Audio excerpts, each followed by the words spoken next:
శుభోదయం. అందరికీ నమస్కారం. ఈనాటి మన ఆణిముత్యం మనం అనంతపురం జిల్లా కళ్యాణదుర్గం తాలూకా 5 కల్లు గ్రామంలో 1912లో ఈ ఆణిముత్యం ఒక సామాన్య పేద కుటుంబంలో జన్మించాడు.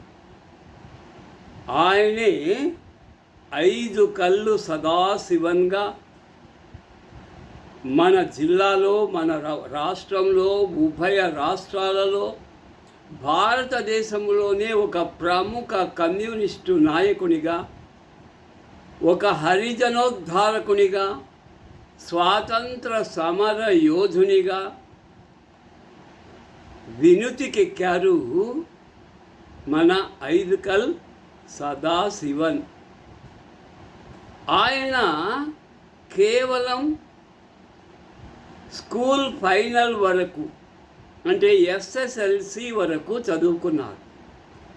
పై చదువులకు ఆయన అనంతపురం కానీ బళ్ళారి కానీ వెళ్ళలేకపోయారు. ఆర్థిక పరిస్థితులు అలా ఉన్నాయి ఆ రోజుల్లో. బాగా చదువుకునే వాళ్ళకు అవకాశాలు తక్కువ. ఆ రోజుల్లో స్కాలర్షిప్లు లేదు, హాస్టల్ వసతులు లేవు. విద్యకు మన భారతీయులకు మన భారతదేశంలోనే తగిన ప్రోత్సాహం లేని రోజులు అవి. చాలా గడ్డు రోజులు, కరువు రోజులు. మరి సామాన్యమైనటువంటి కుటుంబంలో, సాధారణమైన కుటుంబంలో, ఒక అడవి ప్రాంతంలో ఉన్నటువంటి 5 కల్లు గ్రామంలో జన్మించి, చూడండి, ముత్యం ఎక్కడ ఉన్నా అది ముత్యమే.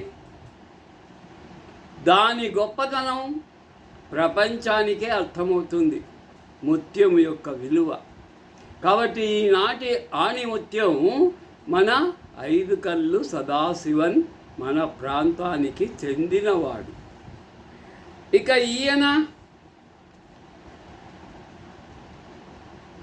1912లో జన్మించారు. చూసారా? ఈ ఆణిముత్యం తన కీర్తి చంద్రికలను దశ దిశలా వ్యాపిస్తూ చివరికి 1988 అక్టోబర్ 12వ తేదీన శరీరాన్ని వదిలి పరలోకాలకు వెళ్ళిపోయారు. అయినా ఇప్పటికీ 5 కల్లు సదాశివన్ అంటే స్వాతంత్ర సమర యోధుడు, పేదల పాలిటి పెన్నిధి, హరిజనోద్ధారకుడు. ఆ రోజుల్లో హాస్టల్స్ లేవండి, హరిజనులకు కూడా లేవు. అలాంటి గడ్డు రోజులలో ఈయన హరిజనులను, పేద ప్రజలను చైతన్యపరిచి, ఎవరి వల్ల ఈయన ప్రోత్సాహితుడయ్యాడు, ఎలా ఈయన రాజకీయ రంగ ప్రవేశం స్కూల్ ఫైనల్ తరువాత జరిగింది, స్వాతంత్రోద్యమంలో ఎందుకు పోరాడవలసి వచ్చిందనే విషయాలు తెలుసుకుందాం. ఈయన 1930వ సంవత్సరములో కల్లూరు సుబ్బారావు, ఈయన పేరు విని ఉంటారు. ఈయన మన జిల్లా ప్రముఖ విద్యావేత్త, ప్రముఖ నాయకుడు, స్వాతంత్ర సమర యోధుడు, హిందూపురం ప్రాంతానికి చెందిన వ్యక్తి. ఆయన ఉపన్యాసం విని ఉత్తేజితుడై స్వాతంత్ర పోరాటంలోకి అడుగుపెట్టాడు. ఆయనే 5 కల్ సదాశివన్కు కల్లూరు సుబ్బారావు గారే ప్రేరణ. ఆ తరువాత ఈయన ఎన్నో ఉద్యమాలలో చాలా చురుకుగా పాల్గొన్నాడు. యువకుడు కదా, ఆవేశం కదా, బ్రిటిషు వారి తూటాలకు వెరువలేదు, ఆ లాఠీ దెబ్బలకు వెనుకంజ వేయలేదు. అనేక మార్లు చిత్రహింసలకు గురి అయ్యారు ఐదుకల్ సదాశివన్ గారు. ఈయనను బంధించి బళ్ళారి సెంట్రల్ జైల్లో పెట్టి చాలా విధాలుగా హింసించారు. మరలా ఉద్యమంలో పాల్గొనకుండా చేయాలని ఎన్నో ప్రయత్నాలు చేశారు. అయినా వారి ప్రయత్నాలు నిరుపయోగమైనాయి. ఆ తరువాత చక్రవర్తి రాజగోపాలాచారి ఈయన ప్రేరణతో, ప్రతి వ్యక్తికి ఎవరో ఒకరు ఉత్సాహాన్ని ప్రేరణను ఇవ్వాలి కదా, కాబట్టి చక్రవర్తి రాజగోపాలాచారి గారు ఐదుకల్ సదాశివన్ అనే యువకుణ్ణి ప్రోత్సహించారు. అతనికి ప్రేరణ ఇచ్చి స్వచ్ఛంద సేవ, స్వతంత్ర ఉద్యమం ఒకవైపు నడుస్తుంది, కానీ నీవు అంటరాని జాతులకు, ఆటవిక జాతులకు, వెనుకబడిన కులాలకు, వర్గాలకు వెన్ను దన్నుగా నిలవాలి. అందుకు నీవు స్వచ్ఛంద సేవా కార్యక్రమంలో పాల్గొని ఆ పేద ప్రజల ఉద్ధరణకు నడుము బిగించాలని వారు సలహా ఇచ్చారు. ఇక ఈయన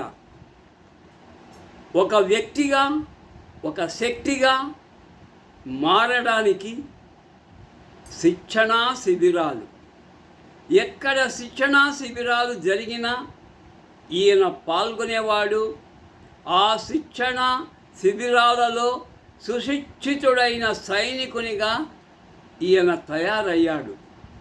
ఉపన్యాసాలను విని అవగతం చేసుకుని అతనిలో ఒక మనోస్థైర్యాన్ని, ధైర్యాన్ని నింపుకొని ముందుకు అడుగు వేశారు. పట్టాభి సీతారామయ్య గారు, ముక్నూరు కృష్ణారావు గారు మచిలీపట్నంలో వారు ఒక జాతీయ కళాశాల, నేషనల్ కాలేజీ స్థాపించి అందులో మన ఐదుకల్ సదాశివన్ గారు కాలేజీ విద్యను అభ్యసించడానికి అవకాశం కలిగించారు. ఆయన ఒకసారి గాంధీని కలిశారు మచిలీపట్నంలో.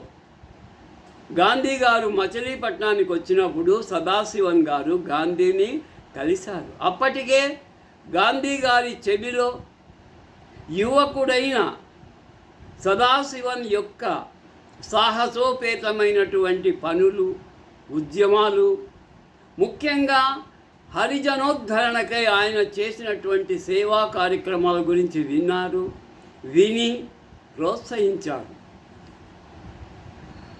ఆ తరువాత ఎన్జి రంగా మీకు అందరికీ తెలిసి ఉంటుంది, ప్రముఖ విద్యావేత్త, బిఎస్సి ఏజీ చదివి వ్యవసాయ విశ్వవిద్యాలయానికి సంచాలకులుగా పనిచేసినటువంటి వ్యక్తి. ఆయన కూడా చక్కని ప్రేరణ కలిగించారు. ఆ తరువాత హరిజనోద్ధరణకై కంకణం కట్టుకొని నడుము బిగించారు. ఈయన హరిజనులకై మన జిల్లాలో ఒక హాస్టల్, హరిజనులకై ప్రత్యేకంగా ఒక హాస్టల్, వసతి గృహాన్ని నిర్వహించారు. దానికి ఎంతోమంది ఈయనకు సహకరించారు. మంచి కార్యం ప్రారంభిస్తే ఎవరైనా సహకరిస్తారు కదా. ఈయన చూడండి, ఈయన యొక్క గొప్పతనం, ఈయన సేవాభావం, అంకిత భావం. పంటలు వచ్చినప్పుడు పల్లెలు తిరిగి భూస్వాముల దగ్గర కొర్రలు, రాగులు, సద్దలు సేకరించి వాటిని పిండి చేయించి హాస్టల్ విద్యార్థులకు ఆహారం అందించేవారు. ఇలాంటి వారు ఈ రోజుల్లో ఉన్నారా? మచ్చుకైనా లేరు. దీపం పెట్టి వెతికినా ఇలాంటి వారు మనకు కనిపించరు. అంతేకాకుండా కమ్యూనిస్ట్ పార్టీలో చేరడం అతని జీవితంలో ఒక మలుపు. కమ్యూనిస్టు భావాలు అతని యొక్క రక్త కణాలలో ఉంది. ఈయన పుచ్చలపల్లి సుందరయ్య గారి ప్రేరణతో బసవ పున్నయ్య, నీలం రాజశేఖర్ రెడ్డి, ఈయన మన జిల్లా వాడే, తరిమెల నాగిరెడ్డి, వీళ్ళిద్దరూ ఒకే ప్రాంతానికి చెందినవారు. వికే ఆదినారాయణ రెడ్డి, ఇదంతా మన జిల్లాలోని ప్రముఖ కమ్యూనిస్టు నాయకులు. వీళ్ళ ప్రేరణతో ఒక కమ్యూనిస్టు పార్టీ విధేయుడుగా, చక్కని కార్యకర్తగా ఈయన పనిచేసి కమ్యూనిస్టు పార్టీకి గుర్తింపు తెచ్చినటువంటి మహామనీషి. ఇక ఇలాంటి వ్యక్తి చెప్పాను కదా, 1988 అక్టోబర్ 12న కీర్తి శేషులయ్యారు. ఈయన మన జిల్లా యొక్క గొప్ప ఆణిముత్యం అండి. ఇలాంటి ఆణిముత్యం ఎక్కడ ఏ ప్రాంతంలో మారుమూల గ్రామములో జన్మించినా కూడా ఆణిముత్యం ఎప్పటికీ ఆణిముత్యమే. శుభం భూయాత్. అందరికీ నమస్కారం.